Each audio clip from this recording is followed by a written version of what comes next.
Sejam bem-vindos ao canal El Mendonça.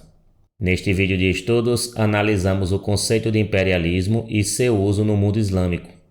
Este estudo está baseado na obra de Bernard Lewis, A Crise do Islã, Guerra Santa e Terror Profano, lançado no Brasil em 2004 pela editora Jorge Zahar. O fenômeno das cruzadas está presente nos discursos de árabes nacionalistas e fundamentalistas islâmicos, a exemplo de Osama Bin Laden.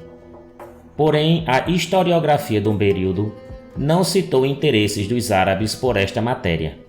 A tomada de Jerusalém em 1099 não despertou interesse de Bagdá ou Damasco. Além disso, os reinos de Antioquia e Jerusalém estavam rapidamente integrados ao contexto político do Oriente Médio, fazendo alianças com príncipes muçulmanos.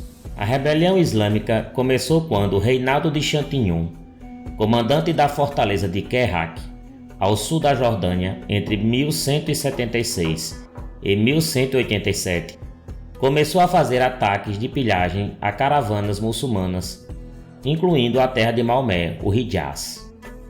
A motivação de Chantinhon era roubar, mas ao atacar o Hijaz, os islâmicos entenderam que o interesse era desafiar as terras sagradas do Islã. O acordo de amizade entre o rei de Jerusalém e Saladino foi rompido quando Chantinhon começou a cortar as mercadorias entre Meca e Medina através de piratagem no mar Mediterrâneo, além das constantes pilhagens contra os fiéis no Hijaz.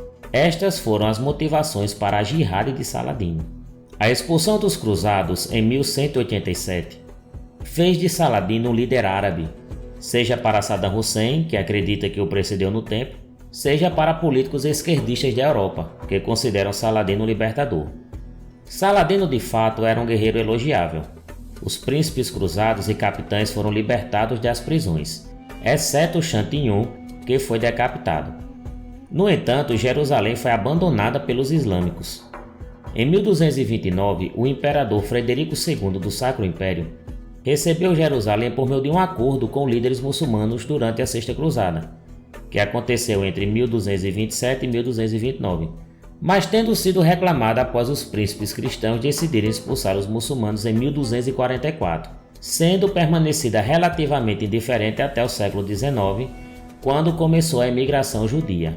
A historiografia islâmica do século XIX começa a se interessar pelas cruzadas, mas não utilizando o termo cruzado para os seus inimigos, mas os chamando de infiéis ou simplesmente francos, termo que classificava todos os católicos.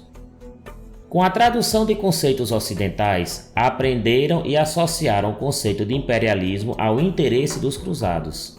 O período medieval de expansão islâmica foi terminado a partir do século XV, com a expulsão dos árabes da Península Ibérica e dos tártaros na Rússia.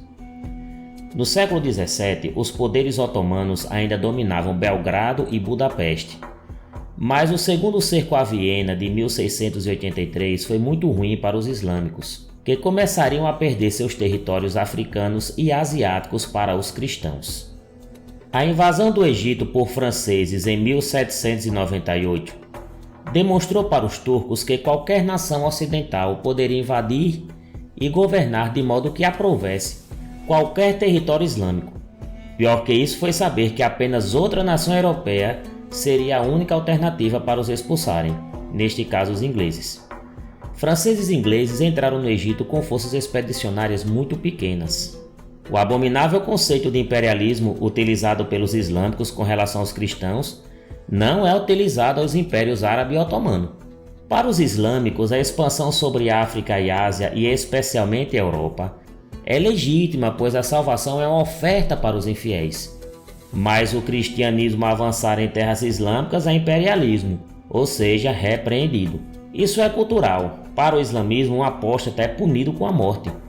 Ninguém que aceita o Islã pode mudar de ideia, nem sequer os que decidem por voltar à religião anterior ao islamismo. O takfir é a prática de denunciar a apostasia entre os muçulmanos. Extremistas e fundamentalistas entendem que práticas políticas associadas ao Ocidente infiel devem ser contextualizadas ao takfir. Os pronunciamentos ou fatvas emitidas contra líderes árabes assassinados, a exemplo de Anwar Sadat, presidente do Egito morto em 1981 por fazer as pazes com Israel, consideram esta situação. A presença europeia nos ex-domínios otomanos na África e na Ásia ofereceu pelo menos serviços públicos e a abolição da escravatura, além de sistemas educacionais.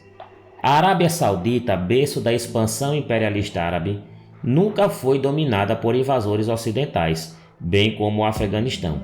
No setor educacional, os sauditas até 2004 tinham apenas 8 universidades e a escravidão foi abolida em 1967, não existindo paridade legal entre homens e mulheres. Na Palestina, após a ocupação por Israel em 1967, 7 universidades foram oferecidas ao povo e a política é democrática e constitucional. O imperialismo ocidental influenciou na mudança política de países islâmicos. A autocracia foi perdida. Para que houvesse uma mudança de política e independência, restava aos países islâmicos buscar apoio de outras nações europeias, a exemplo da Alemanha nazista na Segunda Guerra e da Rússia soviética na Guerra Fria. A chancelaria de Hitler em 1933 foi saudada pelo mufti de Jerusalém, Haj Amin al-Husseini, que ofereceu seus serviços ao cônsul alemão Heinrich Wolff. O conselho foi de que não houvesse conversações para não afastar a simpatia do Império Britânico. A mudança de política alemã se deu após os acordos de Munique em 1938, quando houve a aproximação entre árabes e a Alemanha nazista.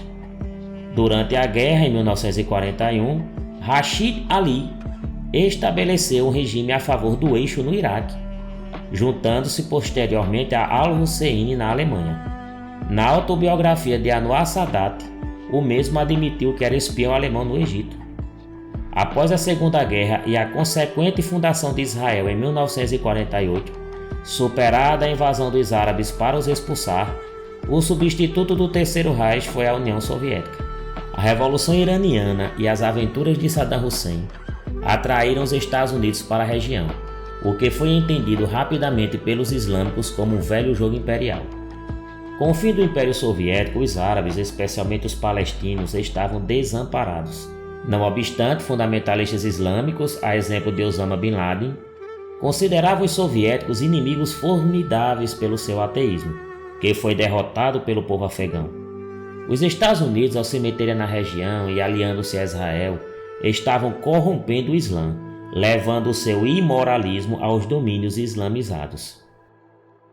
A situação de relações de paz entre palestinos e israelenses através da OLP levantou a ira de fanáticos que decidiram subestimar o poder dos Estados Unidos, inclusive em seu próprio território. Agradecemos a todos que prestigiaram este estudo com a presença no canal. Pedimos que participem com like e inscrição. Este canal é dedicado à cultura em geral e estudos. Que Deus esteja conosco.